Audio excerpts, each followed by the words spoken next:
Hey guys, and welcome back to my channel. Today, we're taking a look at the all-new Toyota Fortuner 2024. This popular SUV has been completely redesigned for the new year, and it's packed with new features and improvements. Exterior. Let's start with the exterior. The 2024 Fortuner gets a bolder, more aggressive look. The front grille is larger and more prominent, and the headlights are now sleeker and more modern. The SUV also sits on a new platform, which gives it a wider stance and a more confident presence on the road. Interior. The interior of the 2024 Fortuner is just as impressive as the exterior. The cabin is roomier and more comfortable than ever before, with plenty of space for passengers and cargo. The materials are high quality, and the overall feel is much more upscale than the previous model. The 2024 Fortuner is loaded with new features, including a panoramic sunroof, a heads-up display,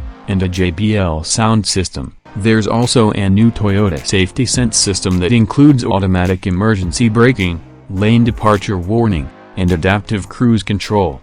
Under the hood, the 2024 Fortuner gets a choice of 3 engines: a 2.7-liter 4-cylinder, a 4.0-liter V6, and a 2.8-liter diesel. All 3 engines are paired with a 6-speed automatic transmission, and all-wheel drive is available. The 2024 Toyota Fortuner is a significant upgrade over the previous model. It's more stylish, more comfortable, and more feature-packed than ever before. If you're looking for a mid-size SUV that can handle anything you throw at it, the Fortuner is definitely worth considering. So, what do you guys think of the 2024 Toyota Fortuner? Let me know in the comments below. And don't forget to like and subscribe for more car reviews.